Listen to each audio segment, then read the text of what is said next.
right, gentlemen, welcome to another podcast episode. We're still working on a title for this. By the way, and this can be comments people can leave for us. What if we were to call this LAPD, Lean Agile Product Development?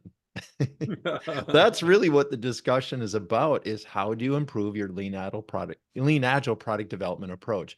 So anyways, what we want to talk about today, our last conversation, we talked about what do you do at the insert role here when your art organization, your team is struggling. We talked about specific measurements and things. We want to bring that up a level and talk about how do you triage and perform CPR on your art in whatever role you're in. We'll probably more focus on the art leadership roles, especially RTE, but this should apply to anyone on the art. How do you look around and say, that's what we need to focus on first? You know, if studying CPR, if you've studied it, there's a mantra is you go with breathing, blood, bones approach. That's the order of priority. If the art's not breathing, you know where to focus. If you're having a problem where you've been cut, you're bleeding, whatever, that's the area to focus on once they're breathing okay. So going in order of priority, of significance, and that leads into how we make significant changes quickly that generate energy for more changes. Because as we start to see the health improve from these early on items, areas that we work on to improve, it creates energy, and that energy is palpable. It's people are more engaged. They have a different attitude. They start to look around themselves for areas that they can improve. So as you start bringing it up like that, and you brought up the discussion that we had on the local level, the team level. So if we extend on that, if we pull on that thread just a little bit and say, look, so if you've got teams that are working on stories and the teams start collecting data, even if it's simple tick marks, and for anybody who's listening to this, we just talk about how do you collect data that indicates you might have a problem. Start with simple counting, simple tick marks on the piece of paper. Every time it happens, give it a tick. Every time you get delayed, etc. But now you figure out at the art level, we've got enough features with enough stories that are experiencing this same hiccup, this same delay, the same second delay, as again, going back to Coburn's writings. But now you're saying, now we know we have a problem at the art level. And the simple answer when we're teaching SAFe is, oh, we do that in the inspect and adapt. Well, let's be honest, you could do it anywhere, but we focus first on the inspect and adapt, but you can solve problems anytime if it's big enough. So you've got inspect and adapt. Now you've got a mechanism to do this. And now you've got all the teams focusing on, as an example, we've got this handoff, a delay, an impediment, because the way our teams are set up, we don't have all the knowledge and skills on A, the teams, and B, the art. And now we need senior management. Look up senior management involved. And I don't know if that's what some people call a functional manager, a dev manager, or a member of the SLT senior leadership team, or a member of a executive leadership team, or a portfolio group member. All those are looking up to me. We need that level of political capital in order to solve some of these problems, because we've now got a dependency on that group over there. And it's not just one or two. It's like every feature we have to go through them, and every feature they've got an SLA we have to respond to. And the example that I use, by the way, our examples come from real life. Yeah. If you have a group over there and they have a 3-week SLA plus the time to work it, and you've got that SLA in the middle of a feature, and you're starting iteration 1 for stories, and then all of a sudden iteration 2, you have to go to them, that group, the they question. You have a 3-week at a minimum delay because of their SLA. That means it's going to come back to you. And let's say if we're in iteration 2 on a 2-week iteration, that's going to come back to you in iteration 4, or maybe the IP iteration in a 10-week PI. And all of a sudden you blew another time box because of this not having the knowledge and skills on the art, or better yet, on an agile team. Notice we're not saying people from that functional area, we're saying knowledge and skills. There's a huge difference, and I think a lot of people miss that. So John, when we started this conversation, we talked about, performing CPR on an art. How do you get that art up and running and moving and more healthy? the bottom line is we have to start with what is an art. And I do really like this statement here. It's so clear cut. We avoid the importance of it. An art is intended to form, it is formed to span functional boundaries, those silos we have that we think that's how we deliver work. No, it's not. It's how we do things. How we actually deliver opportunities is across those silos. Eliminate unnecessary handoffs and steps.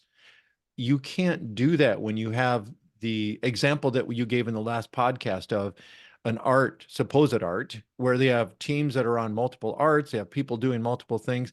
You've just created more handoffs than you had even before you implemented a SAFe. And then accelerate value delivery by adopting the principles and practices. Far too often, organizations look at SAFe and say, oh, that's a pretty picture. Let's implement that in our organization. And yeah, we have our existing teams, we have our existing meetings. Let's put it on top. No, that is absolutely the wrong pattern. It's one of, if not the main reason that people look around and say SAFe doesn't work. SAFe doesn't work when you don't implement SAFe, when you haven't followed this simple statement right here, that they're virtual organizations formed to span functional boundaries, eliminate unnecessary handoffs and steps, and accelerate value delivery by implementing those principles and practices. Anything short of that, why bother? Yep, I agree. And I actually ran across this on my other bookshelf this weekend. It's a book on kaikaku, which is interesting that it just magically appeared in my hands this weekend. And it's kind of fun to go through it again. I started going through it again. That's different conversation, but really interesting. In that Essential SAFe article, Dwayne, if you can scroll down to figure 2, which is those 10 critical success factors. Yes. And so here's something, and I think that people forget about what a real agile release train is. And there's two words that I'd love to introduce here. One is, and both of these are, we came up with them working with customers. One is a truncated art. So you've got an art that's supposed to go, like Dwayne just said, that definition at the top of this article goes from here to here, and from here to here, this boundary in space to get flow. And truncated, the way that we started using this, and this was literally 7 years ago, maybe 8, it's like you cut off part of it. You say, well, that's product management, or that's marketing, or we're going to hand it off to a test group, or we're shrinking it down somehow. But bottom line, we're truncating it, and we're not doing all the stuff that we talk about in Essential SAFe. Yeah.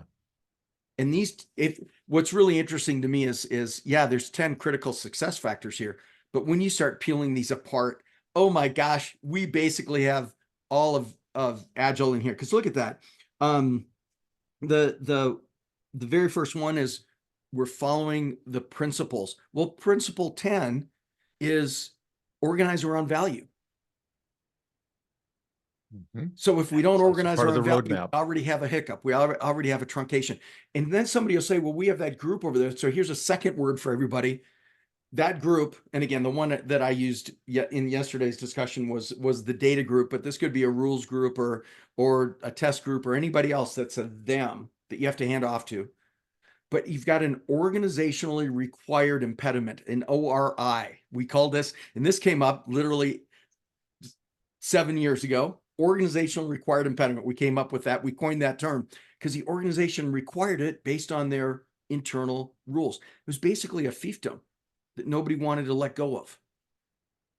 Yeah. And when we get into talking about doing triage and CPR, to me, the first thing you have to ask, does the patient want to survive? Because we look at organizations, and the first thing I ask an organization when they want to implement SAFe is why? It's really hard to do. And I get that curious look, but aren't you an advocate of SAFe? Absolutely. It's a great framework. It works really well to build in that lean agile mindset. But why do you want to do it? Well, because we want to speed up delivery. Okay. But is that really what you want to do? Because speeding up value delivery, we've talked about in other episodes, can be a dangerous thing if you're delivering the wrong thing. And that's where you look at this and you go 1 through 10 on these critical success factors. What are we missing? And part of the CPR, part of the triage is, as you said, we're not even working towards the principles. No one has all 10 of these in perfection, period. The fifth principle of lean is pursuit of perfection, not achievement. But when an art is on the right road, when that health is starting to improve, we're focused on improving all 10 elements. Now, there may be a focus on one, probably is a focus on one over another at the time, contextual, situational. This is the one that will optimize the most. For example, system demos is a really common one. Okay, but we don't really know how to get the principles really kicked in. We're becoming better understanding about them, but we just don't learn very quickly. Well, maybe system demos is an area that we need to focus on. Let's improve that. Maybe you're not even doing it yet and not realizing the value of early and often integration, not only of what you're building, but the knowledge you're gathering. Well, let's incorporate that. Let's improve that, not perfect it, improve it, make it better. And at some point, we'll look around and say, system demos are much better. But you know where our weak link now is inspect and adapt. We're not getting better over the PI. So let's start focusing in on that. No art is perfect in this. No body is perfectly healthy, but we each take an area. We take an area for this art and say, what would improve our health the most? That's the key to picking this out. Well, and Dwayne, on the, as we look at that, what is the most important, and tying it back to the stories, look at number 2 on, for anybody that's looking at this, we're looking at figure 2 and essential safe, and it's the 10 critical success factors. And on the left-hand side, number 2 says real agile teams and real agile release trains. Well, that gets back into having all the knowledge and skills required to take something from idea all the way to release to the customer. Yeah. And so think about it. If you're on an agile release train and you're missing a key skill set, well, you have some options. We can train it to people already on the team. We can use pair work to build that even more on our teams. But you might have to find somebody to come in and help with that. And that's getting the right knowledge and skills on the train itself. And again, to me, hopefully on the agile team itself. But now, Dwayne, that to me links to the ideas embedded in the Organizer on Value article and that implementation roadmap. Because think about it, you know, this is article, basically Organizer on Value, somewhere down around figure 9 in the text and everything, it says we need to get the right folks on the trains. Well, it actually says in the development value streams. And then below that, we're going to get them into trains. But as we get into this, we're saying, look, you at the organizational level have to get to the point that, and by the way, Dwayne, I think it's the next one, because you start talking about the other skills like marketing and legal and supply chain and everything else that you're going to get on your development value streams. And these are the kinds of thoughts that I will challenge anybody that happens to listen to this to say, hey, if you're having some impediments in flow, maybe this image, and again, we're looking at figure 9, maybe you've got to rethink, what are all the skill sets you really ought to have on your agile teams? And how do you start both tactically and strategically gaining those? And that's a big deal for folks on an art to get to the point where they have the knowledge and skills on the art to really get good flow. Identifying development value streams and then creating that implementation plan, which is a key part of the implementation roadmap. And by far the most often skipped, this organize around value and create the implementation plan. Oftentimes the create the implementation plan says start with the existing teams. That's not what we're talking about. First, we have to understand how we organize around value. But here's the bottom line. Rarely, if ever, I mean, I have never seen a perfectly formed art. It's a learning process. We start the best way we possibly can. But when we start off with already formed teams that were designed and formed before we had the data of how the development value stream flows, there's no way we can get even close to accurate. You're not going to get lucky and happen on the right structure that will promote lean flow. But as you create these agile release trains from the development value streams, you're constantly looking to make tweaks and such. Now, does that mean you're moving team members around on a daily basis? Absolutely not. Each of these changes are well thought out and considered. But if part of where your art is really struggling is lack of organization, you're not organized around value, you don't have to do the kaikaku moment, that radical change moment. Many times you can start to make incremental changes, moving a team from one art to another, a person from one team to another, maybe to another art. But when you do that, always have conversation with the people. They're not resources, they're people. Have that conversation, include them in it. But as you look for opportunities to improve, many of those are adjusting how you're organized around value. And it's a learning process.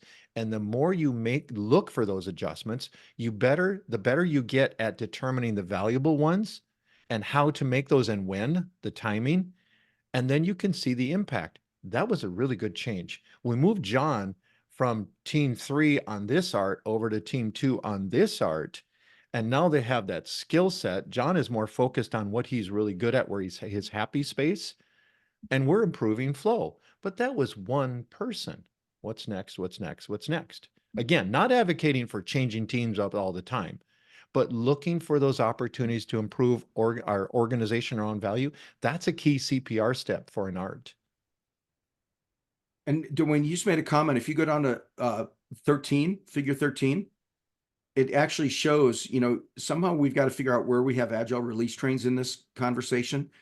And so here's something that to me is really important, because this is really towards the bottom of this discussion that we have with companies. And here's the thing.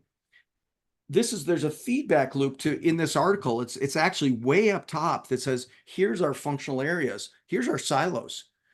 And this mapping of people to agile release trains, those logical groupings of people to get flow, doesn't say within a given business unit.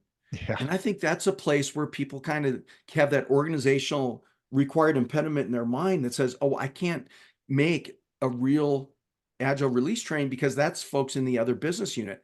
That's not what lean is about. No. Lean doesn't say do it within a business unit. It says, look, you've got to look at your flows and figure out what knowledge and skills do you need here to get better flow of value.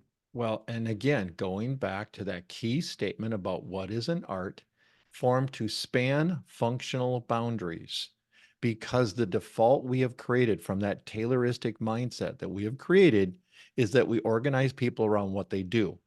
No, let's organize them around how they deliver value. And that is far more common to be cross-functional, not single functional. Yes, it's easier to manage people that are all writing in this platform or all doing PHP or all doing whatever it might be, all doing automated testing. It's easier to manage them. This isn't about ease of management. It's about promoting flow. And when we promote flow, what happens is realize a lot of the things that we organize them around silos to begin with to make it easier to manage, we no longer have to do those things anyways, because of the principles start to kick in, the decentralized decision making, the clarity is there, and they are now able to make those decisions locally, where we don't need that heavy scrutiny of management directing tasks, directing work, directing prioritization, things like that. That's back to the last conversation we had on shooting ourselves in the foot. That's a key example of shooting yourself in the foot, is trying to organize an agile release train around your current functional silos. It's the opposite of what we're trying to accomplish. And how many organizations do we see? And again, that word truncated that I used. Yeah. And the common truncation that people see is they've got an agile release train with developers and testers and some data folks, those skill sets. And everybody else is a silo somewhere else that they have to go beg, borrow, and steal. And here's an abused word in the world of scaled agile, the shared service. And Yes. people are claiming the diplomatic immunity of a shared service to not have to have their folks on an art. Becomes an excuse, doesn't it? Yep. And to me, the way that people are using shared service, not how it's described in SAFe, but how they're using it, becomes an impediment to flow. Yeah.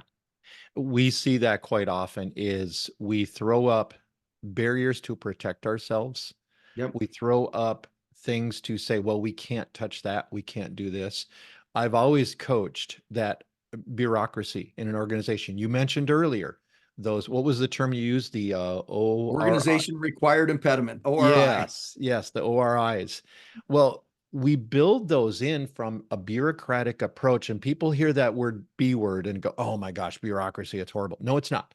Bureaucracy exists for a reason. It's there to protect an organization. But here's where it becomes negative: when we can't challenge it. We need to be able to challenge. In fact, we should. It's a healthy thing to challenge. It's like working out in the morning, is you are challenging your muscles, and that causes improvement. When you challenge bureaucracy, when you challenge organizational, that's the way we've always done it, the organization will do nothing but get healthier through that challenge. And you and I were talking earlier about another topic we want to bring up about Lencioni's pyramid and the 5 dysfunctions of a team. And is that actually more of a feedback loop than a pyramid? And that's where we start to talk about, well, why is it we don't want to challenge these things? If we've organized our art around these functional silos, why can't we go and ask those questions about, shouldn't John be on that other art? Well, he doesn't report to that manager, reports to me. But that's not what this is about. This is about improving flow of value. And then we get into a whole bunch of issues about the incentives for how many people report to me and things like that. Whole nother series of podcast discussions. But the bottom line is we have to be comfortable with challenging things. That's another part of that CPR, is challenging to build a healthier organization.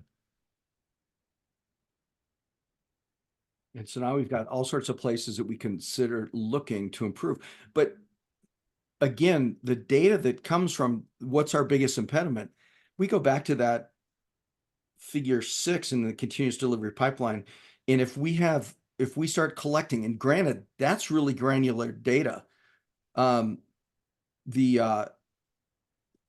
We're saying we're collecting minutes working on task. But again, I've seen great value coming out of collecting tick marks. Yeah, you mentioned that in the previous episode about just start collecting data. Does it have to be perfect? No, as long as it leads to better understanding of how value is currently flowing. Yep. Perfect is the enemy of good, especially when it comes to measuring. Uh, I'm about to kick off an engagement with a new client in a couple of weeks. Lightweight approach, but what we want to help them with is, you're going to improve your transformation already underway. You've been working in a safe environment for a while, safe-ish, let's say.